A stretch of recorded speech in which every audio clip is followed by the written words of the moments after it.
We do. We have our first responsibility is to them, and I need to earn a living, and so it's actually hard sometimes to carve out time for just the two of us. Yeah. We struggle with that, like other parents of young children. We struggle with that. Now that we're settled, I think we'll be able to have evenings when it is just the two of us, and we can go out, just the two of us. But it hasn't happened in a while because we've been, when we have time, we want to be with them. It happens so rarely that I remember the last time that it was. When was it? In Washington, when our daughter's godparents gave us the night off. They just said, we didn't even ask. They were just like, it was a gift. We want to give you time, a night to yourselves on the town. Go out, have dinner, go see a movie or whatever, and we'll take care of the kids. And we both have done. We do reading about parenting.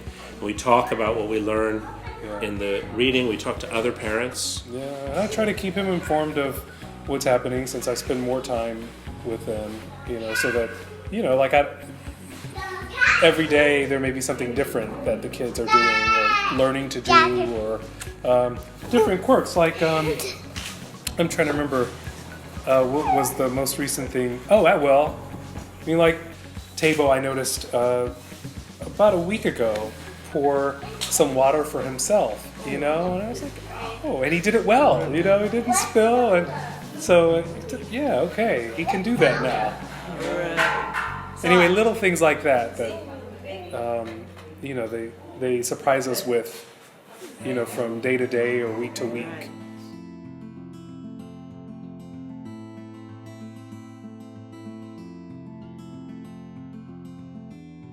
Eat, we jump on the trampoline, we take them swimming. They love to swim. And we take them to the playground.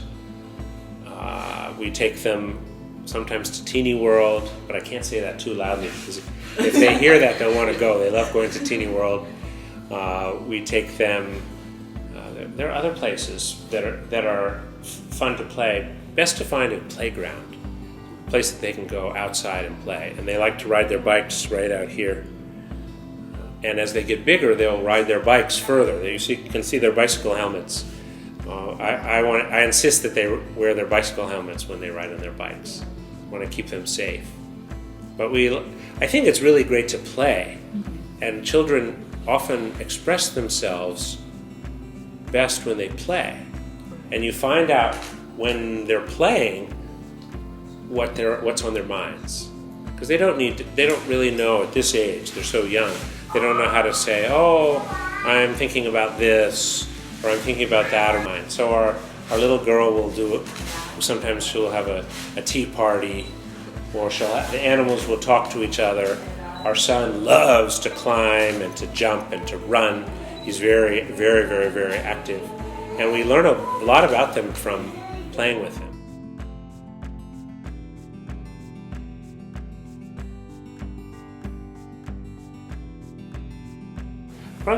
If we get mad about something, then it's tough. If we're mad about something, that makes it hard. But usually we talk. If we're upset about something or mad about something, we talk. Yeah, we might not always agree right at that moment, but at least we understand the other's point of view better, and I feel like more often than not, come to some agreement ultimately. Yeah. And we share. For example, we share what we're learning about sort of the lessons of life. Right now we're both learning to express gratitude.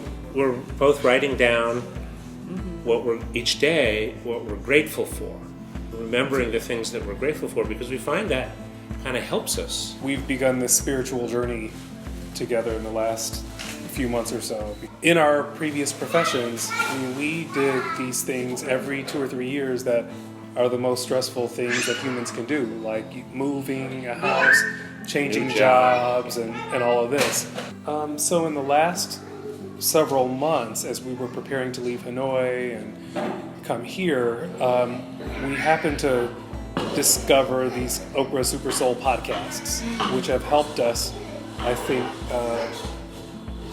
achieve and retain a certain perspective about life. One of the principles that we've learned that's been repeated through many of these podcast interviews that we sometimes listen to together, like in the car or wherever, or separately, but we talk about them, what we've learned, is the importance of gratitude. Yesterday, she said,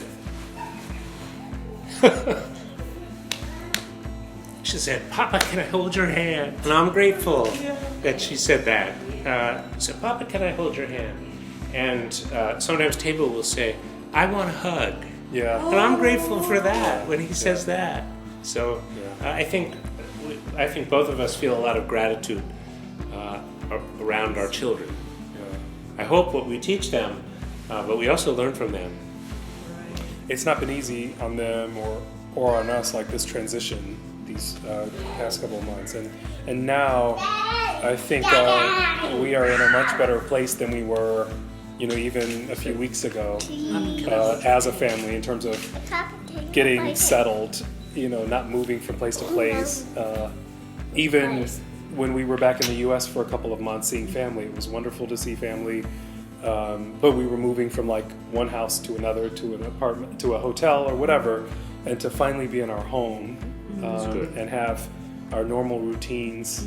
To go to bed at the same time each night, to know exactly when breakfast is. To the same bed. And, Same bed. To have very predictable rhythms is good for our kids.